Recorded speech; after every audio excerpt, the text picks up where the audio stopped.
ముందు మాతో ముచ్చటించమని యేసుక్రీస్తు నామమున ప్రార్థిస్తున్నాము తండ్రి. ఆమేన్, ఆమేన్.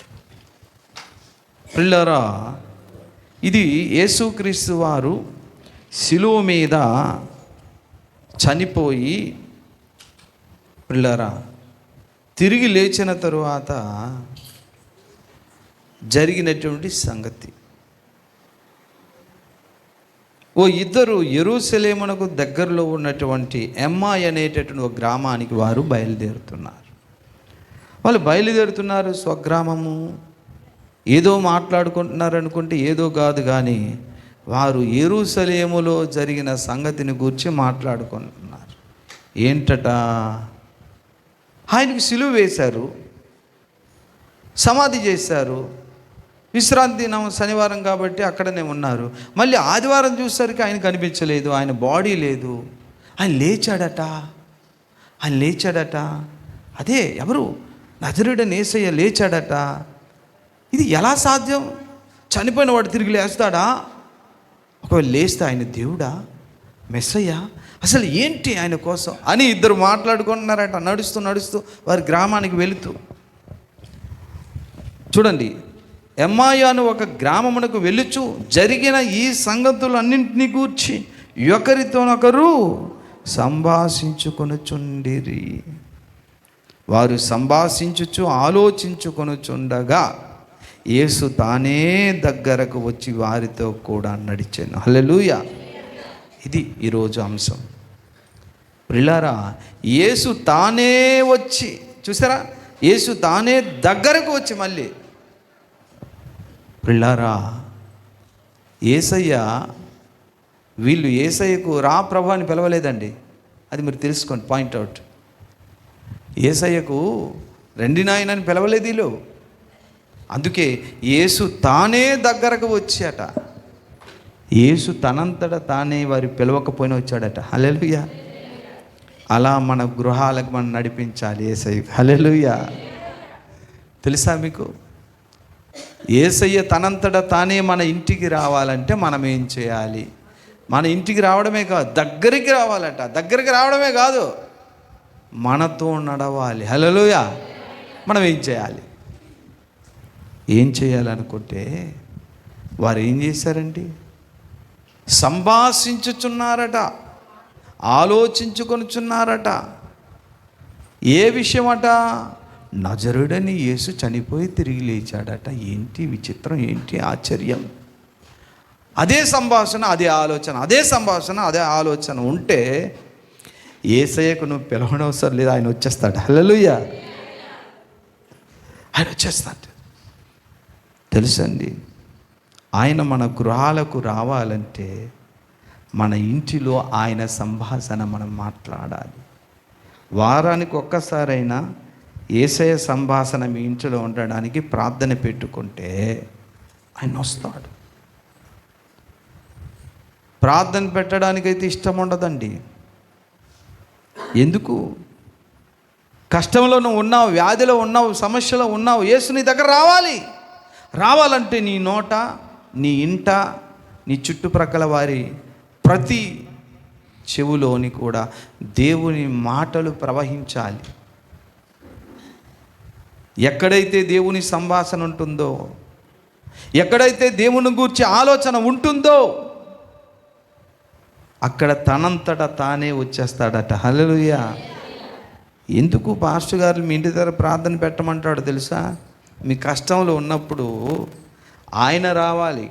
ఆయన రావాలనుకుంటే మీ ఇంట దేవుని మాట ఉండాలి, దేవుని గూర్చిన సంభాషణ ఉండాలి, దేవుని గూర్చినటువంటి ఆలోచనలు ఉండాలి మీ ఇంట. అప్పుడు ఆయన వచ్చేస్తాడు. అతిథి పిలవకుండానే వచ్చేస్తాడు. ఆయన వచ్చేసి మనతో ఇన్వాల్వ్ అయిపోతాడు, దగ్గరైపోతాడు. అయిపోయి ఏం చేస్తాడో తెలుసా? మనతో నడుస్తాడు. మనతో నడిచి మనము గమ్యము చేరేంత వరకు వస్తాడు ఆయన. హల్లెలూయా. అది మాత్రమే కాకుండా మూయబడిన మన నేత్రాలు కూడా తెరవబడతాయి. హల్లెలూయా. అంటే ఆయన గూర్చిన సంభాషణ ఎంత మేలో. పాస్టర్ గారు, నేను కూడా మా ఇంట్లో కష్టంగా ఉందో ప్రార్థన పెట్టండి అని ఎందుకంటాం? మీరు బహుశా కొందరు ఇలా అనుకోవచ్చు, ఇదేట్రా బాబు, ప్రార్థన పెట్టాలంటే భోజనం పెట్టాలి, వచ్చిన వాళ్ళకి ఉప్మాలు పెట్టాలి, లేదా భోజనాలు పెట్టాలి, ఒక 100-200 కానుక ఇవ్వాలి, ఈ శ్రమలు ఎవరా బాబు అనుకోవచ్చు. అరే నువ్వు ప్రార్థన పెట్టి చూడు, మోయబడినటువంటి కన్నులు తెరవబడినట్లుగా మోయబడినటువంటి ఆశీర్వాదం వెంటనే తెరవబడి నీకు వస్తుంది. హల్లెలూయా. ముందు నీ నోట ఏముండాలి? దేవుని సంభాషణ. నీ చెవులు ఏముండాలి? దేవుని మాటలు ఎక్కాలి. అది దానికి ముందు ప్రాధాన్యత నువ్వు ఇవ్వకుండానే, దేవా నాతో నడిచిరా ప్రభువా, నాకు గమ్యాన్ని చేర్చు ప్రభువా, నాకు సహాయం చేయ ప్రభువా అంటే ఎలా? సహాయం చేయడానికి ఆయన రావాలంటే నువ్వు ద్వారం తెరవాలి. ద్వారం తెరిచావంటే ఏంట ద్వారం? యేసయ్య బైబిల్ తెరచి నువ్వు చదవాలి, నువ్వు వినాలి, అలా అవకాశం ఇవ్వాలి. రోజా మళ్ళీ ప్రార్థన పెట్టింది ఈరోజు, రేపు. ఎందుకు పెట్టారో నాకు తెలియదు, చాలా మంచిది. సహోదరి పార్వతమ్మ వినుగ్రేసాలు పెట్టారు. మీ కష్టంలో ఉన్నారు, ప్రార్థన పెట్టు. వస్తే ఏముంది అక్కడ లేకనా? యేసు తానే వచ్చి, ఎవరు పిలవలేదట, యేసు తానంతట తానే మన దగ్గరికి రావాలంటే మన నోట దేవుని యొక్క సంభాషణ ఉండాలి, మన ఆలోచనలో ఆయన కూర్చున్నట్టు మతి ఉండాలి. అప్పుడు వచ్చేస్తాడు ఆయన, ఆగలేడు, నిలవలేడు, వచ్చేస్తాడు. వచ్చి ఊరుకుంటాడా? దగ్గరైపోతాడు. దగ్గరైపోయి ఏం చేస్తాడు? వారితో కలిసి నడిచి గమ్యాన్ని చేరుస్తాడు. హల్లెలూయా. అది చేయాలంటే ముందుగా మనము అని చెప్పాడు, ఎవరైనా నా స్వరము విని తలుపు తీసిన ఎడలా నేను వస్తానంటాడు. ముందు తలుపు తెరవాలి, ప్రార్థన పెట్టాలి. మా ఇంట్లో ప్రార్థన జరుగుద్ది రెండమ్మ, పాటలు ఉంటాయి, యేసయ్య కోసం పొగిడే పాటలు, యేసయ్య చేసిన కార్యాల కోసం సంభాషణ ఉంటుంది. రెండమ్మ అంటే ఇంతమంది వచ్చాక ఆయన రావడం మానేస్తాడా? నువ్వు వద్దన్నా అంటే ఆయన వచ్చేస్తాడు. అప్పుడు ఎందుకు? ఆయన కోసం ఆలోచిస్తున్నాం కాబట్టి, ఆయన కోసం మాట్లాడుతున్నాం, ఆయన వచ్చేస్తాడు.